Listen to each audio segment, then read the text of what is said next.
हामी यो भिडियोमा चेक किवर्डको बारेमा हेर्न गइरहेको छौँ। सबैभन्दा पहिला म एउटा क्लास बनाउँछु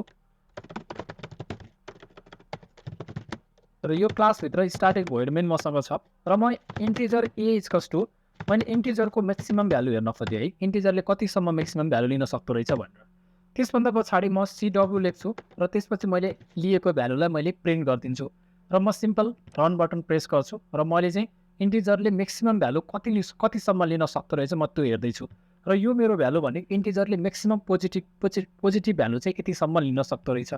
अब सपोज गर्नुहोस् म्याक्सिमम भ्यालुमा पनि म केही भ्यालु जोड्दैछु, ए प्लस मैले 5 गरिदिएँ सपोज, मेरो म्याक्सिमम भ्यालु देखाइसक्यो, त्यसमा पनि म 5 एड गर्दैछु भनेपछि यो त पोसिबल छैन नि होइन। मेरो सपोज मैले इन्टिजरको साइज भनेको जति देखायो त्यो भइसकेपछि मैले त्यसमा केही भ्यालु अझै एड गरेर आउटपुट निकाल्न खोजेँ भने अभियसली यहाँनिर एरर आउनुपर्छ हो। अब म यसलाई रन गर्छु र रन गरिसके पछाडि यो रन हुँदैछ।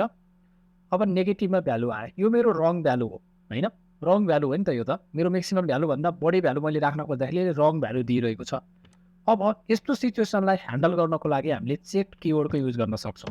कसरी गर्ने? CHECKED चेक्ड भन्ने मैले चेक भन्ने किवर्ड मैले युज गरेँ र चेकको यो ब्लकभित्र लगेर हामीले लेखेको कोडलाई चाहिँ के गर्नु पऱ्यो, लगेर राखिदिनु पऱ्यो। मैले कट गरेर राख्थेँ र यसरी राखिसकेपछि अब म जब रन बटन प्रेस गर्छु, रन बटन प्रेस गरिसके पछाडि अनह्यान्डल एक्सेप्सन भनेर overflow exception arithmetic operation result in overflow भन्न आइरहेको छ।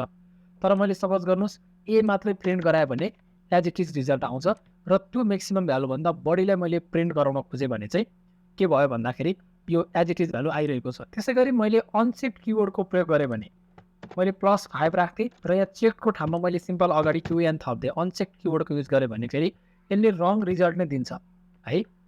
एउटा चेक्ड भयो, चेकले चाहिँ के गर्दो रहेछ, तपाईँको एक्सेप्सन आएको छ कि छैन, ओभरफ्लो एक्सेप्सन छ कि छैन, केही छ कि छैन त्यसले चेक गर्छ र अनचेकले चेक गर्दैन। अब अनचेक राख्दा पनि नराख्दा पनि के हुने भयो भन्दाखेरि यसले चाहिँ इरर दिएन, तर कतिपय अवस्थामा हामीले चाहिँ चेक नगर्नुपर्ने केसेसहरू हुनसक्छ। त्यस्तो केसमा हामीले अनचेक किवर्ड यसरी राख्न सक्छौँ। हो तपाईँले चेक र अनचेक किवर्डको बारेमा राम्रोसँग छुट्याउनु भयो होला, बुझ्नु भयो होला। केही कन्फ्युजन छ भने कमेन्ट सेक्सनमा राख्नु होला। धन्यवाद।